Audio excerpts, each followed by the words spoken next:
Baik, untuk pertanyaan yang selanjutnya yaitu membahas mengenai syariat, thariqat, hakikat, dan ma'rifat beserta contohnya. Untuk syariat adalah teori yang mengacu pada aturan-aturan, prinsip-prinsip, dan hukum-hukum yang ditetapkan oleh Allah dalam Al-Quran dan Sunnah Nabi Muhammad SAW. Syariat mengatur berbagai aspek kehidupan umat Islam termasuk ibadah, moralitas, sosial, ekonomi, dan hukum. Syariat bertujuan untuk membimbing umat muslim dalam menjalani kehidupan yang sesuai dengan kehendak Allah. Untuk contoh syariat sendiri dapat ditemukan dalam pelaksanaan 5 rukun Islam, yaitu syahadat atau bersaksi bahwa tidak ada Tuhan selain Allah dan Muhammad adalah utusannya, kemudian sholat, melakukan ibadah sholat 5 waktu sehari semalam, kemudian zakat, menunaikan zakat sebagai kewajiban memberi kepada yang berhak, kemudian puasa Ramadan untuk menjalankan ibadah puasa pada bulan Ramadan, dan haji, melakukan ibadah haji ke Mekah sekali seumur hidup untuk bagi yang mampu.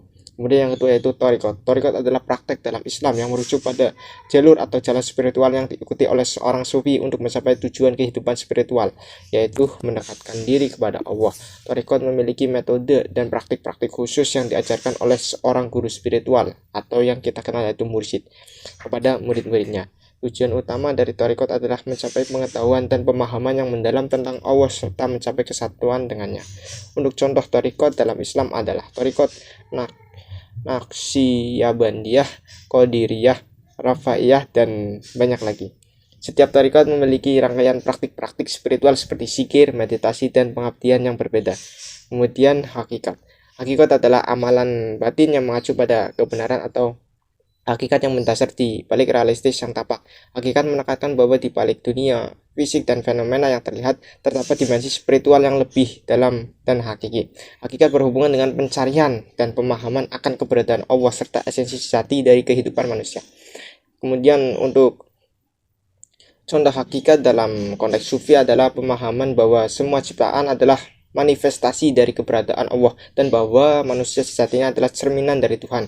Hakikat mengajarkan bahwa mencapai kesadaran akan hakikat ini melalui pengalaman spiritual dan introspeksi diri dapat membawa seseorang lebih dekat kepada Allah Subhanahu wa taala. Kemudian yaitu makrifat. Makrifat adalah istilah yang merujuk pada pengetahuan dan pemahaman yang mendalam tentang Allah yang diperoleh melalui pengalaman langsung dan intim dengannya. Makrifat melampaui pengetahuan teoritis atau intelektual, tetapi lebih pada pengenalan yang berasal dari pengalaman mistik dan hubungan spiritual dengan Allah Subhanahu wa taala. Untuk contoh makrifat dapat ditemukan dalam pengalaman mistik sufi yang mengarah pada penyerapan diri atau fana dalam Tuhan dan penggabungan bako dengannya. Kemudian melalui makrifat seorang sufi dapat mencapai pemahaman mendalam tentang atribut Allah Subhanahu wa taala, sifat-sifatnya, dan hubungan dengan Allah Subhanahu wa taala.